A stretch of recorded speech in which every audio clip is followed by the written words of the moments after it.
Good morning भाइयों। आज की समीक्षा का मेन स्रोत है शरीर डिटॉक्स करें, फेफड़े रखें सुरक्षित। और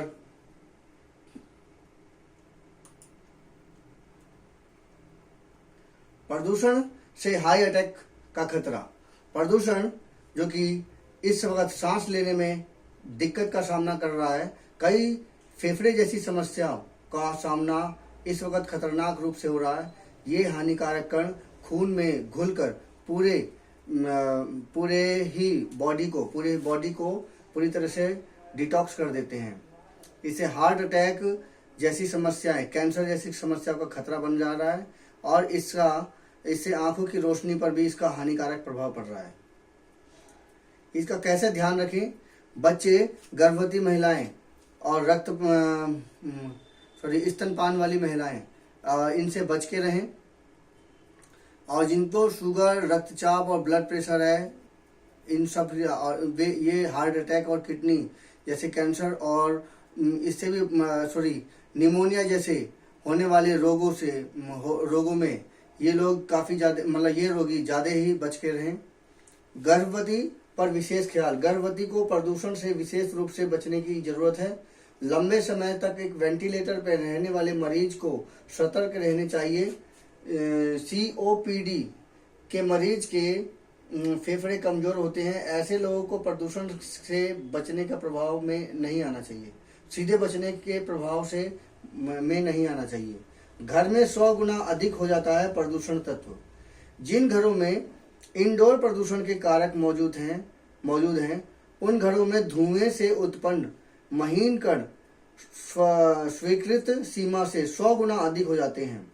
स्टडी में पाया गया है कि वायु प्रदूषण उन लोगों के लिए ज्यादा खतरनाक है जिनकी शारीरिक क्षमता कमजोर है। फेफड़ों पर बुरा प्रभाव।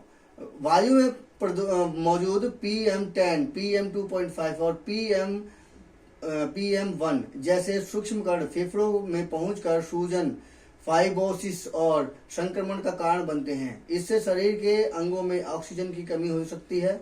लंबे समय तक प्रदूषण में रहने से अस्थमा, COPD, फेफड़े का कैंसर और इंटरस्टिशियल लंग डिजीज का खतरा रहता है। जन्म के समय बच्चे का वजन कम होना, एलर्जी, खांसी और बार बार होने वाले श्वसन संक्रमण आम हो जाते हैं। प्रदूषण से फेफड़े की सतह पर ऑक्सीडेटिंग स्ट्रेस बढ़ता है और जिससे ऊतक क्षति और संक्रमण का जोखिम बढ़ता है। आउटडोर ही नहीं, इंडोर प्रदूषण से भी रहें सजग।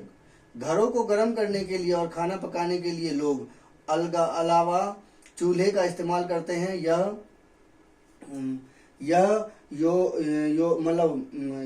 लकड़ी, उपले और फसलों की पराली और कोयले का इस्तेमाल जो लोग करते हैं, इस तरह की जैसे अगरबत्ती हुआ या धूपबत्ती हुआ, सिगरेट, बीड़ी आदि से वायु प्रदूषण भी बढ़ता है। इससे आपकी समस्या और बढ़ जाती है। फेफड़े को कैसे रखें फिट?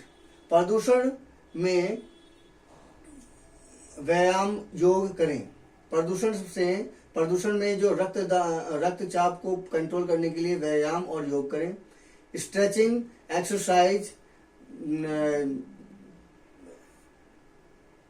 एक्सरसाइज करें, फेफड़े को जो ठीक रख सकती है।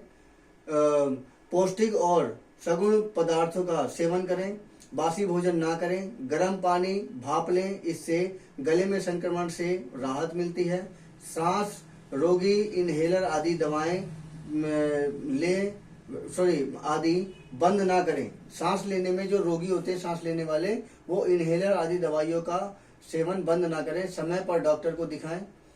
ऐसे मजबूत होगी आपकी इम्यूनिटी। लहसुन खाएं, इससे आपके अंदर जो एंटीबायोटिक जो कमी होती है वो पूरा होता है। मशरूम के सेवन से इससे सेल का निर्माण होता है। गाजर, चुकंदर से शरीर में लाल रक्त कणिकाएं की वृद्धि होती है। हरी सब्जी का सेवन से विटामिन, प्रोटीन में निर्माण में मददगार होता है। फूल प्लांट वाली सब्जियां जैसे कि बथुआ हो गया या पालक हो गया या सोया हुआ, इसका सेवन करें। सेब, अंगूर, अनार, पपीता, संतरा आदि फलों के प्रचुर मात्रा में खाएं। ग्रीन टी से एंटी डिटॉक्स होते हैं जो छोटी आंत के बैड बैक्टीरिया को मारते हैं। अंजीर से फाइबर, मैग्नीशियम, पोटेशियम होता है। इससे एंटी ऑक्सीडेंट शुगर लेवल को भी नियंत्रित करता है। अदरक में एंटीऑक्सीडेंट, एंटी इन्फ्लेमेटरीज तत्व होते हैं। ये शरीर में सूजन को कम करते हैं। दिन भर में 3 लीटर पानी पिएं। Cold drink, fast food, junk food खाने से परहेज करें। अल्कोहल के सेवन से बचें। तो इस प्रकार से ये शरीर को हम डिटॉक्स कर सकते हैं। कुछ उपाय बताए गए हैं जिससे कि हम अपने फेफड़ों को सुरक्षित रख सकते हैं। और ये ज़्यादातर इस वक्त जाड़े के समय में हो रहा है, तो लोग इससे बच के रहें। दिल्ली में बहुत ज़्यादा पोल्यूशन है, इसकी वजह से बच के रहें, ज़्यादा अच्छा रहेगा। धन्यवाद मेरी इसी प्रकार की समीक्षा सुनने के लिए।